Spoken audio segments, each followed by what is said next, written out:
Bezrat Hashem, today is the 30th of the month of Tishrei, Sunday, first day of the week of Parashat Shabbat Noach. Bezrat Hashem will be learning mitzvah number 49 today, the rules of penalties that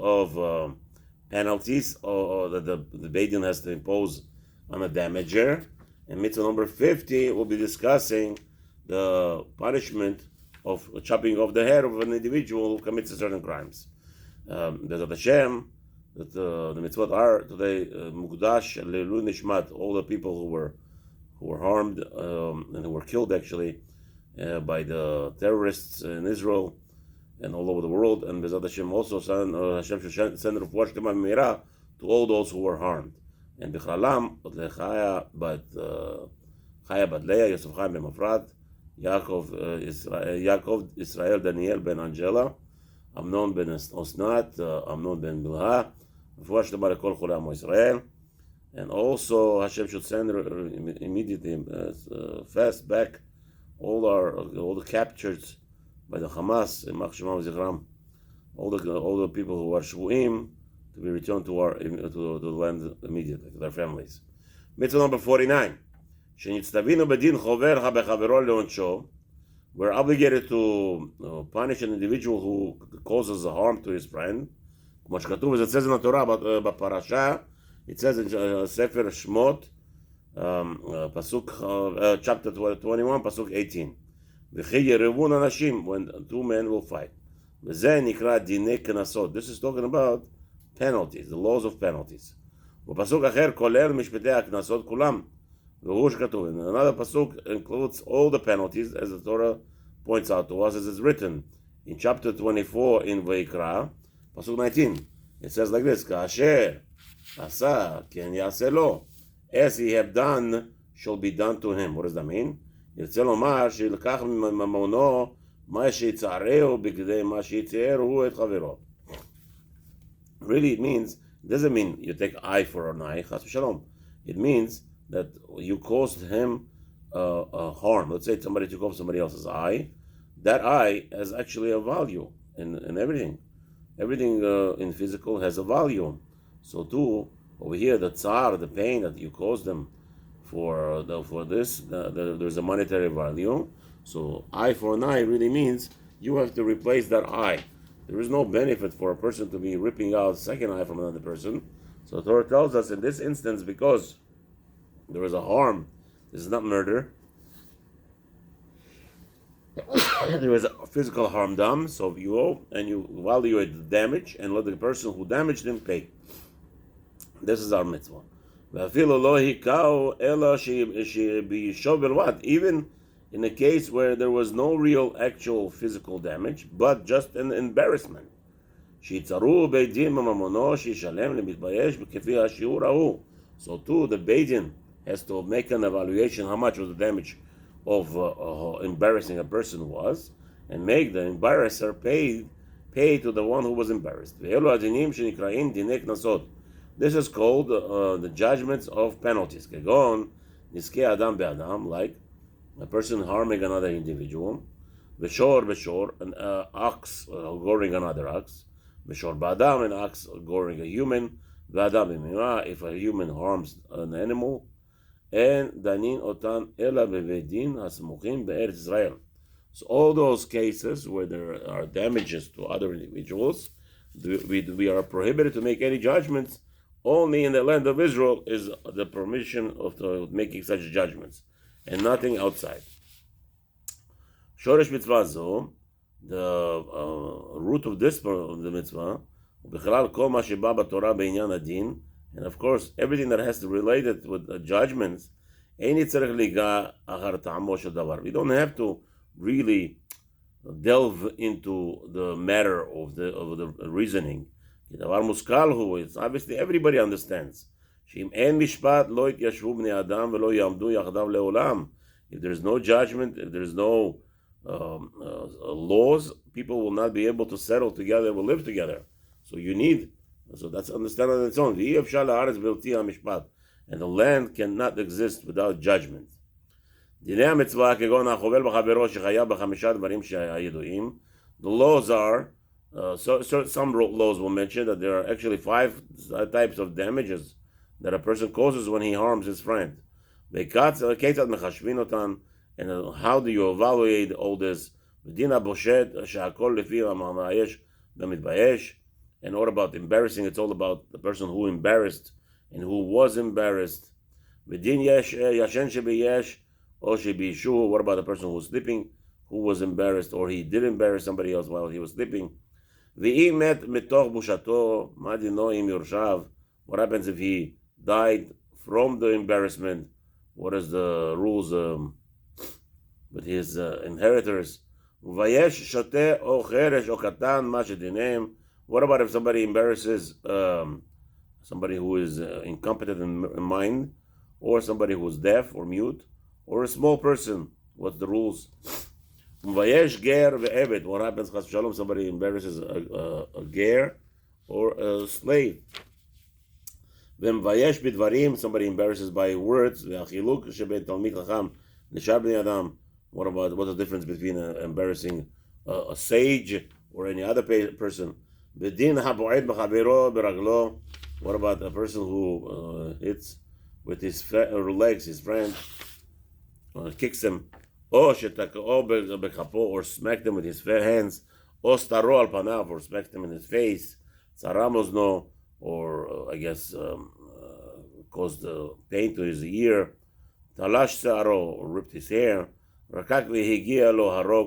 or spit on somebody and the spit landed on the person. And all the different other rules, all those rules are discussed in Gemara Baba Kama, Perek HaChovel, the chapter of harming, as it says over there, page 83, Daf Abed, from the second side and on. ושם מתברר שיש חילוק בדיני קנסות בין מילתא דשכיחא ויטבח חסרון כיס. So there will be discussed also certain common things that are constantly happen. So in all those things that will be discussed in the Gemara. Or send something, you send a messenger to do something that's not possible to do, feasible to do. All those things are discussed, and the harm comes out of it. Even if there is a loss of monetary throughout those certain actions. Sometimes there is no.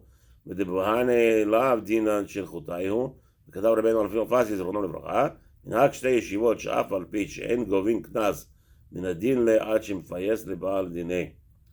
Okay, so now the Rabbi Elfasi also rules out over there that שאף על פי שאין גובים קנס מן הדין לעד שמפייס לבעל דיני.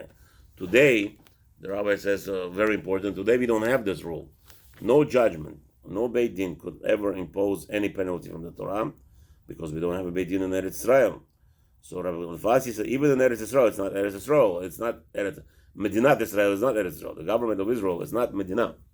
I mean, it's not the land of Israel, and we don't have control of land of Israel. So in that still case, what do? He says that the Beit Din actually has power to put somebody in excommunication until he pays. Otherwise, how are you gonna do?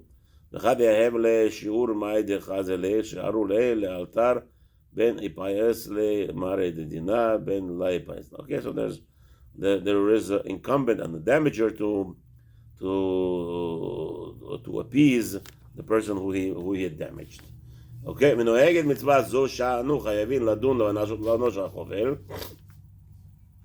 this judgment, this obligation, we're obligated to fulfill this mitzvah of to punish a person who harms another person. This obviously is for the males. Only men are allowed to do judgment, not women. A woman is not allowed to prohibit it to judge. And yes, I feel sorry for that Hasidic girl who's now a judge even, and she prides herself. Shem Merachem al Israel, that we have witnessed such a thing. This is what it's talking about. Equal to the Mashiach, we're going to have such a frivolity. A Jewish woman, so-called religious Jewish woman, she is causing so much harm by her being a justice.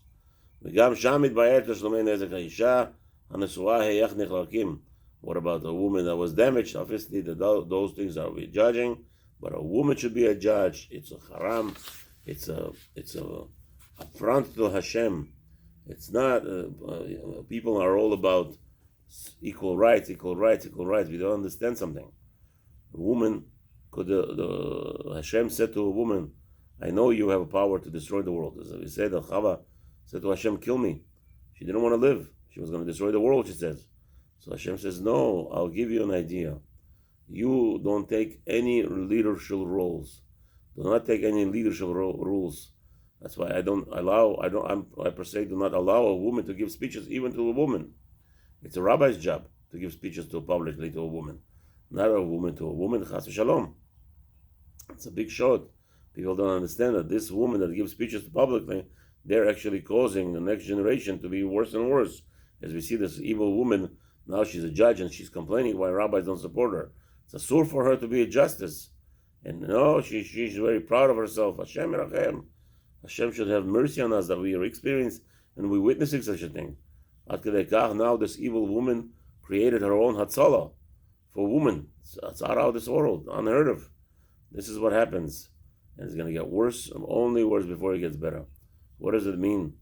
The time of Mashiach, because of the woman, righteous woman, the Mashiach is going to come. Because women are becoming literally like bosses. And Kadosh Baruch Hu says, no, if you want to have Shalom Bayit, cling to your man. Let them advise you. Take counsel from your man. That's the only way to bring Mashiach. That's the only way to sustain this world. Hava was right. Her power, again, they're much stronger than men. Women came here to help men to learn Torah. Because they're stronger. If they take over, Chas v'shalom, they could destroy, and they only could destroy. And as you see, evident, any country that was led by a woman is just all destroyed.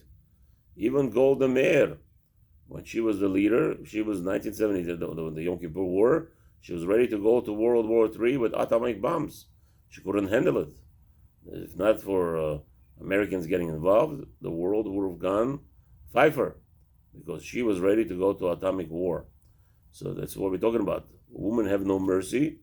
They are not merciful people. They don't understand the concept of mercy. So therefore, leave them alone. The best thing is for a woman to stay at home, and if she has to work, let her go to work. But she has to understand everything is done, as Hashem told her, through counseling with her husband. That's the only way to have Shalom Bayit, B'ezrat Hashem. That's the only way to sustain this world. And if not, the world is only going to get harmed. Mitzvah number 50. Mitzvat Beidin la'arog b'sayv ha'mechuyav. A mitzvah of Beidin to kill a person who with the chopping off his head. The person who's obligated.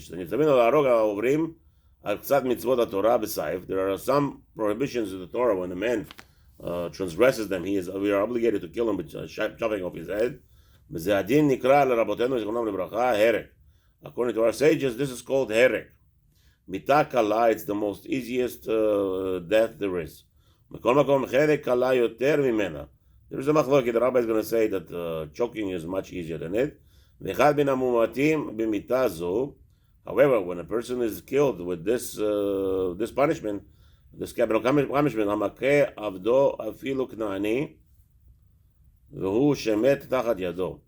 somebody who kills, who smite his servant, even if it's a goy, and he dies under his smite. The Torah tells us you must take revenge. So a person kills his servant, even Knani. The Torah tells us you shall, in chapter 21, at Shmot, Pasuk 20, you shall take revenge. Revenge, you shall take revenge. So over there the Torah tells us that we explained that over there it's talking about chopping off his head. וכתבתי למעלה שהרמב"ן ז"ל לא ימנה 4 מיתות בית דין ל4 מצוות כמו הרמב"ם. We already explained that the Ramban argues on Rambam, and all 4 categories of capital punishment are included in one mitzvah of capital punishment. So Ramban says it's not a mitzvah. Rambam says it is a mitzvah. So that's the machloket. So mitzvah number 50, according to Ramban, it's not this. According to Rambam, mitzvah number 50 is chopping off with the head with the sword. What is the mitzvah purpose of this mitzvah? Kadosh Baruch Hu wanted to take away this evil, this barbaric behavior of people killing people.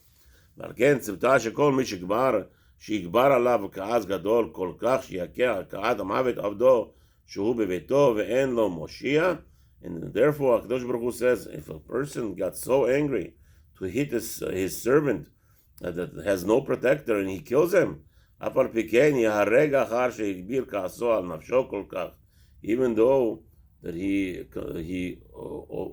allowed his anger to overpower him, so much so that he killed the person, he should be killed. משפטי השם אמת צדקו יחדיו. הקדוש ברוך Hu's judgment are the most clear and most just. דיני המצווה כגון דין יום יומיים ויתר פרטיה. However, some rules. Let's say if a servant dies 2-3 days later, the Gemara, the Torah tells us about it differently. It's all discussed in Gemara Baba Kama, page 90, first side. Somebody